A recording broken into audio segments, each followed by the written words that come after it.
తెలుగుదేశం హయాంలో జరిగిన మద్యం అవినీతి కేసులో పీకల్లోతు వరకు కూరుకుపోయిన చంద్రబాబు దానికి ప్రతీకారంగా సృష్టించిన లిక్కర్ స్కామ్ తో వేధింపులకు పాల్పడుతున్నారని తిరుపతి ఎంపీ మద్దెల గురుమూర్తి రాజమహేంద్రవరం మాజీ ఎంపీ మార్గాని భరతులు మండిపడ్డారు. రాజమహేంద్రవరంలోని పార్టీ కార్యాలయంలో ఏర్పాటు చేసిన మీడియా సమావేశంలో వారు మాట్లాడుతూ లిక్కర్ స్కామ్ పేరుతో చంద్రబాబు సృష్టించిన బేతాల కథల్లో సంబంధం లేని ఎంపీ మిథున్ రెడ్డిని కుట్రపూరితంగా అరెస్ట్ చేశారని ఆగ్రహం వ్యక్తం చేశారు. జైల్లో చట్టపరంగా వైఎస్ఆర్సీపీ లోక్సభ ఫ్లోర్ లీడర్ మిథున్ రెడ్డికి రిమాండ్లో కల్పించాల్సిన వసతులను కూడా ఇవ్వకుండా అత్యంత దుర్మార్గంగా వ్యవహరిస్తున్నారని అన్నారు. వాళ్ళతో ఈరోజు జైల్లోకి ఎంటర్ కావడం జరిగింది. కనీసం తన సోదరి రాఖీ కట్టడానికి రాఖీని కూడా లోపలికి అనుమతించినటువంటి పరిస్థితి. అడుగడుగున అడ్డుకోవడం, చెకింగ్లు చేయడం. ఏం తీసుకెళ్తాం? నేను ఒక పార్టీ, ఒక లోక్సభ సభ్యుడిగా, ఆ అక్క మిథునన్న సోదరిగా ఏం తీసుకెళ్తాం? ఒక రాఖీతో పాటు ఏదైనా కుంకుమో లేదంటే ఏదో బొట్టు పెట్టడానికి తప్ప ఏం తీసుకెళ్తాం? హైట్ని కూడా అడ్డుకునే పరిస్థితి.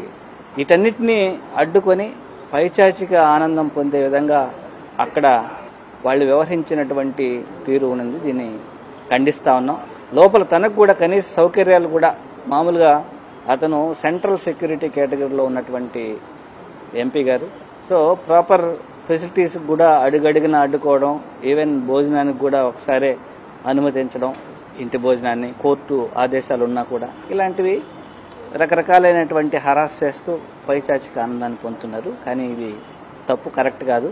అసలు తప్పు చేసిందే కూటమి ప్రభుత్వం. 2014 నుంచి 2019 వరకు లిక్కర్కు సంబంధించి తప్పులన్నీ చేసింది కూడా కూటమి ప్రభుత్వం. అప్పటి కూటమి ప్రభుత్వం తర్వాత ఇప్పుడు అదే విధంగా 2014 నుంచి 19 వరకు ఏ విధంగా అయితే వాళ్ళు వ్యవహరించారో అదే విధంగా 2024 నుంచి 20 ఇది ఇప్పుడు జరుగుతా ఉంది. 24 తర్వాత కూడా కేబినెట్ అప్రూవల్ లేకుండా అనుమతులు, జీవోలు జారీ చేసింది అప్పటి కూటమి ప్రభుత్వం, అప్పుడు చంద్రబాబు నాయుడు గారి ప్రభుత్వం. పోలీసుల సమక్షంలో అయినా రాఖీ కడతారు కదండి. దగ్గరగా నాకు తెలిసి 30-35 ఏళ్లు కలిసి ఒకే తల్లి కడుపున పుట్టిన పిల్లలు.